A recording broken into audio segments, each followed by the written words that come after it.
Vamos falar um pouquinho a respeito de um vídeo que está rolando aí em todas as redes sociais, de um Iaô de Oxóssi, que vai quebrar a sua quizila, né? Ele ia na igreja e a igreja estava lotada, então ele foi para a capela de Nossa Senhora Aparecida. Filmou esse momento e postou, e automaticamente, quando, né, você posta algo em rede social, você sabe que está exposto e propício a receber críticas, elogios, enfim. Existe uma guerra muito grande, e ela já tem algum tempo, né? Onde nós, candomblecistas, umbandistas, todos nós que somos de alguma vertente que descende de matriz africana, a gente fica tentando desfazer, né? Que é a questão do sincretismo. E eu, Amanda, concordo plenamente que já passou do momento da gente parar meio que de se esconder atrás desse sincretismo.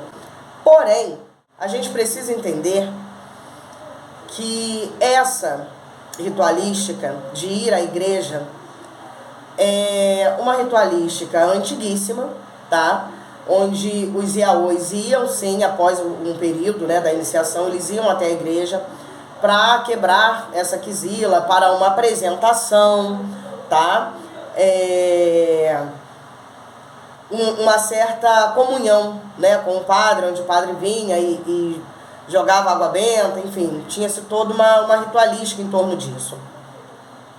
Sabe qual é o grande problema do povo? Eu vou citar bem o povo do candomblé, tá? Porque você não vê um bandista com esse tipo de problema, você não vê kardecista com nenhum tipo de problema. O problema é do povo do candomblé mesmo. A arrogância.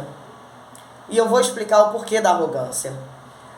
De fato, a nossa religião sobreviveu muito tempo aqui no Brasil, amparada, tá, pelos santos da Igreja Católica. Hoje, onde vivemos em um país laico, onde qualquer culto religioso ele é liberado, né? Ele pode acontecer, nós não precisamos mais, teoricamente, tá, desse sincretismo. Mas não é porque a gente não precisa mais desse sincretismo que a gente precisa literalmente cuspir no prato que comemos durante anos e anos e anos. Principalmente um prato que nos alimentou e que nos ajudou muito na nossa resistência, na resistência do nosso povo, na resistência da nossa cultura. Outra coisa que vale muito a pena parar e pensar é sobre a questão de ser filmado, né, algumas ritualísticas e serem postadas em rede social. E aí todo mundo, existe uma grande parte, né, desse povo que diz, mas não devia ter sido filmado isso. Se é uma cerimônia pública, qual o problema de levá-la a público? Se existem cultos públicos, existem cultos em praças, liberados, previstos em lei, né? Existem missas públicas filmadas, qual o problema de ter uma gira, uma sessão, um candomblé, um xerê filmado? Qual o problema de ter uma ritualística simples, porque essa é uma ritualística simples e pública, também filmada, né? Você vai filmar um orô dentro de um quarto de santo e tudo mais? Vai de cada um, tá? Eu acho que não precisa, mas também não julgo. Agora, uma ritualística que ela é feita em praça pública, não tem por que ter espanto dela ser filmada. E ainda existem outros comentários e outras situações onde se fala que será que Oxóssi estava longe, né? O Iaô está emocionado, ele recebeu emoção, ele recebeu firula, Oxóssi não passou nem perto dali e tudo mais. E aí, de todas essas pessoas que estão fazendo comentários e vídeos sobre isso, eu gostaria muito que se apresentassem pessoas ali presentes que puderam energeticamente identificar se ali tinha um orixá ou não, porque eu não sei na vida de vocês. Mas na minha vida, quando eu estou em um ambiente que um orixá chega, a minha carne sente, a minha carne se arrepia, o meu espírito sente que ali tem uma divindade. Se não tinha ninguém ali presente, ou com essa percepção, se tinha alguém ali presente com algum tipo de oráculo que pudesse alafiar ou não aos pés daquele Iaô. Porque se não tinha, é muito difícil dizer que aquele Iaô estava apenas com emoção. Dizer que aquelas pessoas estavam ali, parece que estava o Iaô, a mãe de santo, uma irmã de santo e uma macota, né, o Mequede, acompanhando o rapaz. Gente, o que a gente precisa, tá, é de respeito e a gente precisa de união. E essa tecla tem sido batida há muito, muito tempo. Só que ao invés de unir, os povos de candomblé, eles querem disputar. E essa disputa não vai ser vencida por ninguém. Essa disputa, ela não agrada, com certeza, os olhos do orixá, sabe? Então, assim, esse vídeo é mais um vídeo de reflexão, de desabafo, porque a gente acaba vendo muita coisa, vendo muita gente falando sobre o que pode, sobre o que não pode, dentro da casa do outro. E aí existe uma questão de cada um mexe a panela do seu jeito. Eu concordo e discordo dessa tese. É óbvio que existem situações que não tem o que a gente fazer, você tem que fazer, entendeu? O seu acarajé, ele naturalmente vai ser frito no azeite de dendê. O seu ebô para Oxalá, ele vai ser cozido com água e não com leite, né? E por aí vai. Então tem umas coisas que assim, não dá para discutir, tá? Agora, uma ritualística que muitos antigos passaram, sabe? Eu sou uma criança dentro do candomblé, eu tenho apenas 10 anos de santo. Faço 10 anos de santo no próximo dia 20 de novembro, tá? Então eu estou chegando nos 10 anos de santo.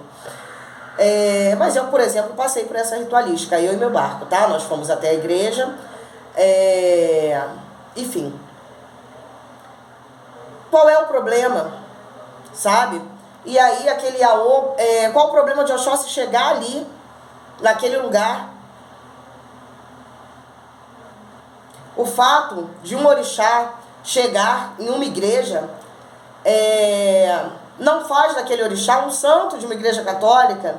Orixá é evento, ele vai chegar em qualquer lugar, ele pode chegar em qualquer lugar, sabe? Existem muitas outras questões, como, por exemplo, né, dentro de uma festividade pública, uma saída de Iaô, onde no momento do Oruncó, por exemplo, todos os iniciados ali presentes, eles viram com o santo.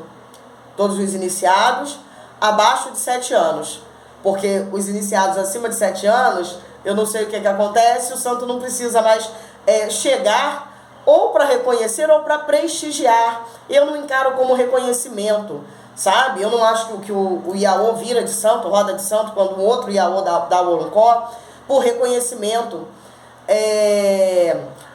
Para confirmar, e sim por reconhecimento, sabe? Aquela coisa de família, eu encaro dessa maneira. Mas cada um tem a sua tese, tem a sua teoria. O Iaô, ele tá ali esperando, sabe? Aquela situação. Ele está esperando o orixá, ele está em conexão com o orixá dele, esperando que o orixá dele se manifeste. Assim como dentro de qualquer outra, de várias outras ritualísticas dentro do candomblé, em muitas casas, assim, o santo do pai de santo virou. Todo mundo vira.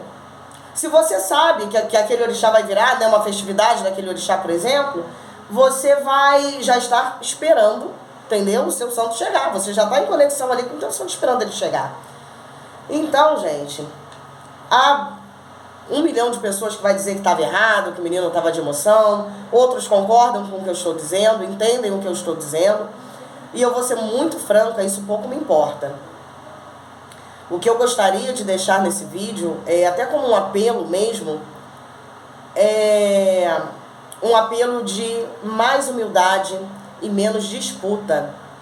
A sua casa não leva Iaô para quebrar quizila, ou para apresentar na igreja, apresentar em praça pública, tá ótimo, e a sua casa não está errada por isso, e a sua casa não é melhor e nem pior do que a casa do amiguinho que leva.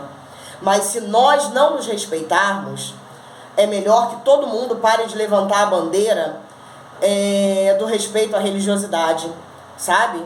Da liberdade aos cultos de matriz africana. Porque nós não fazemos isso. Isso não está sendo feito agora, como não está sendo feito em diversas outras situações. Você não vê católico brigar com nada, nem com ninguém. Você não vê evangélico brigar com nada, nem com ninguém. Entre eles, tá? Eu estou dizendo cada povo contra o seu próprio povo. Muito pelo contrário. Uma das coisas que eu mais admiro nos evangélicos é a união e a rapidez com que eles fazem as coisas acontecer. Você passa na rua hoje, tem meia dúzia de crente capinando um terreno que vai ser levantado um templo. 15 dias depois você passa e aquele templo está de pé em funcionamento, com mais de 30, 40 pessoas ali dentro. Por quê? Porque existe uma união, porque existe um respeito, sabe? Dentro da nossa religião, você não vê isso. Você vê uma andorinha lutando sozinha para fazer verão. Você vê um sacerdote lutando para construir um quartinho do santo, depois para construir um templo, onde nem as pessoas que fazem parte daquela casa, elas não ajudam unanimemente, tá? Sempre tem um filho que é pé de boi de barracão, 2, 3, e aí são casas de sorte. Porque a maior parte das casas, o povo chega na hora do candomblé com a sua roupa no cabide para dar sua pinta no salão. Eu já ouvi de pessoas ligadas a mim, tá? A seguinte frase, e ouvi mais de uma vez: nossa, Amanda, que bom que você vai tocar a roça, né? Não vai fechar, não vai parar. Assim que estiver pronta, você pode me chamar, porque eu venho pra cá, porque eu gosto muito de você, gosto muito do seu santo, gosto muito de Maria Padilha, gosto muito dessa casa. Assim que a casa estiver pronta, você pode me chamar que eu venho. E isso eu não ouvi uma vez só. E eu tenho certeza que eu não sou a única que ouviu esse tipo de coisa. Sabe? Então, a gente precisa lutar sim. A gente precisa brigar sim. Por união. Por força. Sabe? Mas não é só da boca pra fora. Não é falar de união e juntar 2, 3 irmãos e quererem fazer um complô contra outras casas, sabe? Que tem uns costumes um pouquinho diferentes da sua. Não, gente. É apoiar toda a ritualística existente. Não é porque alguma coisa saiu de moda, não se pratica mais, sabe? Na sua casa, que está errado, que você precisa, e que a gente precisa ter uma frota de sacerdotes pegando esse vídeo, pegando esse conteúdo e ridicularizando. Esse irmão é nosso irmão, ele é filho de orixá. Sabe? Volto a dizer, não é porque você não fez ou porque você não passou que não pode ser feito. Amanhã vem outro. Vem um evangélico, vem um budista, sei lá o que vem, para julgar a nossa religião, para denominar a nossa religião. E sabe o que acontece? A gente mal tem força de se manter de pé. Porque a preocupação da maior parte do povo continua sendo essa. Quando entra essa questão de sincretismo, eu fico muito aborrecida, porque eu explico para os meus filhos, eu entendo para mim, explico para os meus filhos, que Nossa Senhora Aparecida não é Oxum, que Santa Bárbara não é Oiá, que São Jorge não é Ogum, e por aí vai. A gente precisa ter esse entendimento. Agora, o fato disso ser uma verdade não me dá o direito de falar de São Jorge com pouco caso. Não me dá o direito de usar até de deboche para falar de santo da Igreja Católica. Até porque a gente usa como santo da Igreja Católica, mas isso não é uma verdade. São santos, são santificados, sabe? Procura um pouquinho da história de São Francisco. Vê se ele não merece respeito. Procura um pouquinho da história de Santa Joana d'Arc. Vê se ela não merece um pouquinho do respeito. E tantos outros santos e santas, que não é porque eu não me curvo diante deles nesse culto católico que eles não merecem o meu respeito, a minha admiração. Santo não é menos que orixá. Orixá não é menos que santo. São divindades Ponto. Respeito acima de tudo. Você não precisa respeitar só o Deus que você serve. Você precisa ser capaz de entender que no universo existem várias fontes de luz, de poder e de santidade. E todos eles merecem respeito, independente de ser a sua crença ou não. Por hoje é só. Eu espero que vocês me entendam. Deixa aqui embaixo o comentário de vocês. Quem concorda, quem não concorda, dê like, dê dislike. Mas a bandeira que eu quero levantar é a bandeira do sagrado e a bandeira da paz. Da paz entre nós, sabe? A gente não precisa de guerra entre a gente. A gente já tem bastante povo, sabe, externo, fazendo isso, bombardeando a gente o tempo todo. E as nossas forças ficam sendo gastas com candomblecistas, arrogantes, pessoas que se intitulam candomblecistas, arrogantes, medíocres, ignorantes porque ignoram a história, tá? De toda uma luta, de toda uma resistência. São pessoas que cospem no prato que comeram para dizer que hoje são melhores ou mais autossuficientes do que o outro, do que antes. E eu não concordo com isso.